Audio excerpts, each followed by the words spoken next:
ଭିତରେ ଘଟିଥିବା ଯୋଉ ନାରକୀୟ ଘଟଣା ଯୋଉ ଜାଗାରେ ଆମେ ଛିଡା ହେଇଛୁ 7:50 ସମୟରେ ଦିବା ଲୋକରେ ଗୋଟେ ଯୁବପିଢି ପିଲା 5 ଜଣ ମିଶି ତାକୁ ଯୋଉ ଭାବରେ ନିର୍ମମ ଭାବରେ ଆକ୍ରମଣ କଲେ ଏବଂ ପଲିଙ୍ଗରେ ତାପରେ ମଧ୍ୟ ବୁଲେଟରେ ବସି 3 ଜଣ ପିଲା ବୁଲେଟରେ ବସି ତାକୁ ଯୋଉ ଗାଡି ମରେଇଲେ সেটা অতি মানে হৃদয়স্পর্শী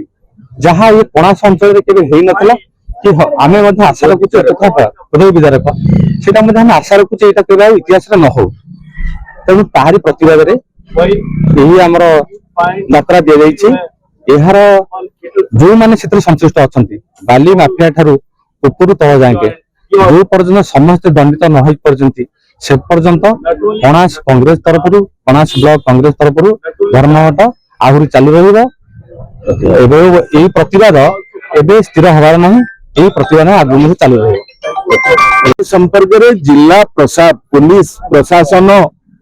ଅବহিତ ଥିଲେ ତାହେଲେ ଏଥିରେ ସ୍ପଷ୍ଟ ଭାବରେ ଜଣା ପଡୁଛି ଜଳଜଳେଇ ଦେଖାଯାଉଛି ଯେ ଗୁଇନ୍ଦା ବ୍ୟବସ୍ଥା ଏଠି ବିଫଳ ହେଇଛି ବ୍ୟର୍ଥ ହେଇଛି पुलिस गुइंदा व्यवस्था विफल होइछि बा पुलिस कहा चापरे चापी है एक कथा जानिकरी मध्य जो माने एथिरे संपृक्त बाली माफिया जो माने संपृक्त से मानक ऊपर कोनोसी कार्यानुष्ठान नहीं ना दीटारु गोटाए कथा ए कथा को स्पष्ट करा जाय मु केवल तांकरी प्रेस वार्ता को आधार करी कहूछि सेति पई मु कहूछि जे स्थानीय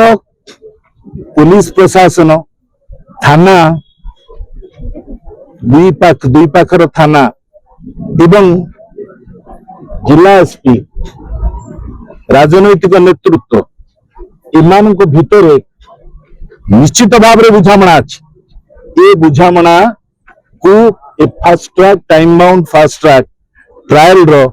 परिसरभुक्त करा जो एप्रोप्रिएट सेशंस कोर्ट अर्थात जिला जज माध्यम ये हूँ आमर प्रथम कथा द्वितीय कथा हूँ उभय सरकार दिल्ली रे सरकार बीजेपी ओडिशा रे सरकार बीजेपी डबल इंजिन सरकार ए क्षेत्र में कणासवासी शांति चाहते किभली शांति बहाल हम से दायित्व से क्षेत्र में से निश्चित भाव तत्व ने आज जहाँ देखुंट मात्र 2 घंटार प्रस्तुति भितर आम एकाठी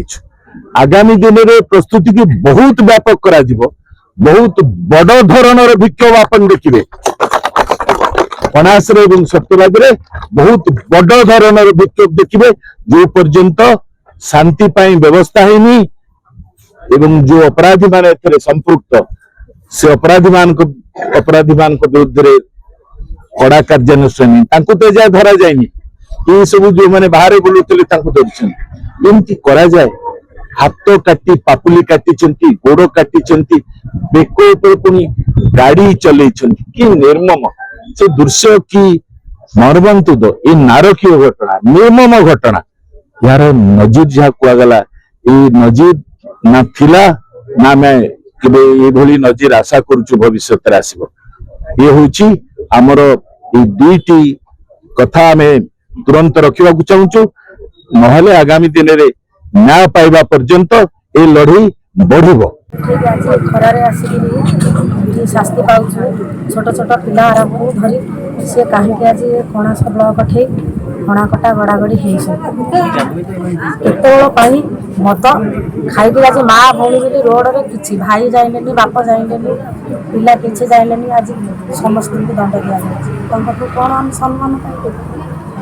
कौन होइथिला एठी माछ कटा पनीर खाई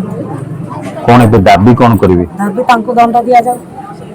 पुलिस खूब शीघ्र धरन पुलिस भी धरके तांको दंड दिया